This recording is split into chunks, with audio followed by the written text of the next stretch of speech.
ladies and gentlemen, this is going to be the time when the achievers are going to be felicitated. These people who can see a future. ये वे लोग हैं जो आने वाले उज्जवल भविष्य की न केवल कल्पना करते हैं बल्कि अथक प्रयासों के साथ उस कल को अटेन करने के लिए अपने प्रयास जारी रखते हैं। एक बार जोरदार तालियां हो जाएं सभी विनर्स के लिए। पत्रिका 40 under 40 conclave and the award ceremony. Let's begin with the first person. Sikar से अभिलाषा राणा। पत्रिका 40 under 40 कॉन्टेस्ट में आपका चयन social work and public welfare category के तहत हुआ है। आपने पौधारोपण के लिए कई जिलों में सक्रिय रूप से कार्य किया है। लोग आपको पौधे वाली दीदी और शेखावाटी की मदर टेरेसा के नाम से भी जानते हैं। आप प्रेरक कहानियों की लेखिका हैं। सीकर से अभिलाषा राणा। अभिलाषा जी, आपसे निवेदन है ऊपर मंच पर आए। नाम अनाउंस होता जाए, आप अपने स्थान से उठकर मंच की ओर आने का कष्ट करें। जोरदार तालियां हो जाए। Let's have the next one. पत्रिका को लाइन में आपका स्वागत है। पत्रिका 40 under 40 पत्रिका कॉन्क्लेव आज। सम्मानित जन, सभी को मेरा नमस्कार। दो बातें मैं भी मेरी रखना चाहूँगी। जैसे मैं पर्यावरण के क्षेत्र में काम करती हूँ, मैंने मेरे पिता की स्मृति में 1.5 लाख पौधे जो लगाए वो पेड़ बन गए। और मेरे जीवन का एक ही लक्ष्य है कि जब तक मेरी सांस चले मैं प्रकृति को ही अपना जीवन समर्पित करूं। और मैं हमेशा उपहार के तौर पे हमेशा पौधे गिफ्ट करती हूं, क्योंकि पौधे जो है वो हरा सोना है और इससे ज्यादा कीमती और कोई चीज हो ही नहीं सकती, कोई उपहार हो ही नहीं सकता। पीला सोना हमें टेंशन देता है और हरा सोना हमें जिंदगी देता है। तो जब मैं मेरे फादर 2011 में उनकी डेथ हो गई थी, उनके बाद से मैंने उनकी स्मृति में पौधे लगाना शुरू किया। और ये सब हम स्वयं के खर्च से ही करते हैं, क्योंकि मेरे फादर ने, मैं बेटी हूँ तो मेरे लिए सेविंग करी थी कि बेटी की शादी होगी तो गाड़ी देंगे। तो मैंने जो सेविंग थी पापा के जाने के बाद, मैंने वो सारी सेविंग मैंने सोचा कि मुझे गाड़ी नहीं गार्डन चाहिए। काबिलियत हुई तो गाड़ी तो भी आ जाएगी। पापा की स्मृति में कुछ ऐसा काम करूं कि जो हमेशा उनकी स्मृतियां जो है हमेशा रहें। और आज जब भी पेड़ पौधे जैसे जहाँ भी होते हैं तो उनमें मुझे मेरे फादर की स्मृतियां ही मेरे जहन में आती हैं। तो पत्रिका, राजस्थान पत्रिका ने हमेशा ही जो मैंने कार्य किए हैं उनको प्रमुखता से छापा है। राजस्थान पत्रिका का बहुत बहुत धन्यवाद। जो मैं एक सीमित क्षेत्र तक जो कार्य कर रही थी उसे एक बड़ा प्लेटफॉर्म दिया है। मीडिया का हमारे जीवन में बहुत बड़ा अहम रोल होता है।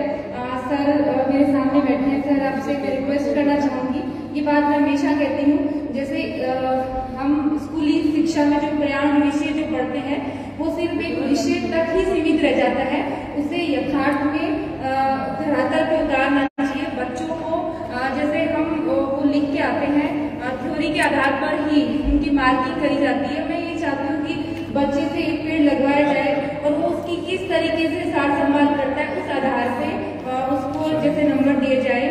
क्योंकि बचपन से ही अगर बच्चा प्रकृति से जुड़ेगा तो आजीवन उस चीज को अपने साथ लेके चलेगा। और प्रकृति है, उसी से हम हैं।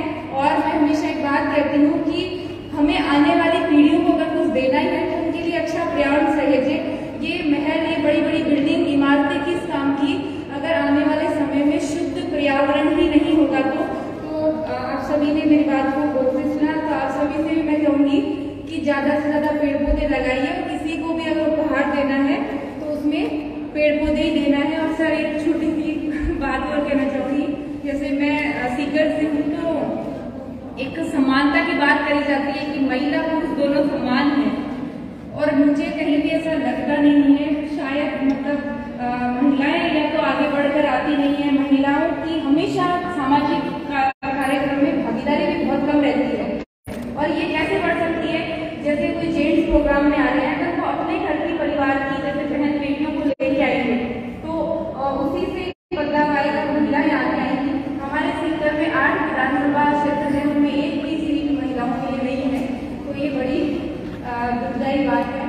और सर एक चीज और कहूँगी, जैसे सीकर शिक्षा नगरी है तो मैं उस एरिया में रहती हूँ। सीकर का जो हट है तो वहाँ पे 70,000 युवा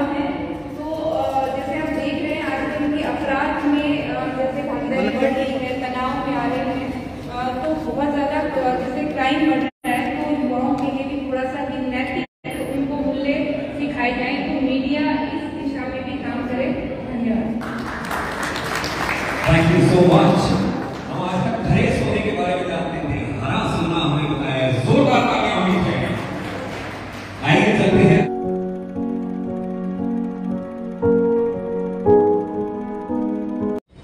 पहली बार मैं 84 में लंदन गया था, तो गवर्नमेंट के आमंत्रण पे गया था। तो वो लेने एक महिला आई, चले गए, वो विदेश विभाग जा रहे थे, तो उसने देखा गणित, मिस्टर कोठारी अभी 2 मिनट बाकी है, आपसे कोई नहीं मिलेगा, अपन एक उस सर्कल के एक चक्कर लगा के वापस आ जाते हैं, तो 2 मिनट पूरे हो जाएंगे। ये मैंने पंक्चुअलिटी का पहला उदाहरण देखा। जैसे ही हम उस ऑफिसर के कमरे के बाहर घंटी दबाई, कम इन मिस्टर कोठारी, अब उसको सबको आप सिंक्रोनाइज करके देखो कि समय का मोल कहाँ जीवन में कहा एक पल भी आपका खराब नहीं हो सकता जिंदगी का। आप अपना अपमान करते हो अगर उसको वेस्ट कर रहे हो तो। उसी ट्रिप में मैं यूएस भी गया,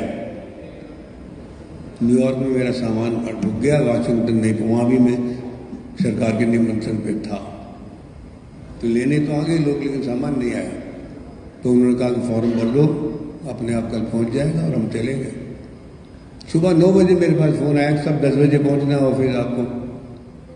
मैं कहा मैं तो सामान नहीं आया, मैंने आया जो है नहीं, अपने हिंदुस्तानी जैसे बोलते हैं।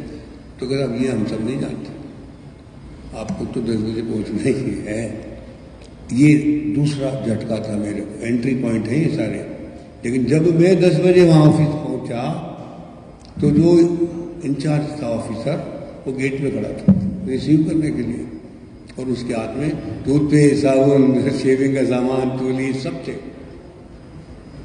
कहते अब आप आराम से, ये टॉयलेट है, जाओ, ये बाथरूम है, नहाइए धोइए, तैयार होइए, कोई जल्दी नहीं है। हम चाहते थे 10 बजे आप यहाँ आए।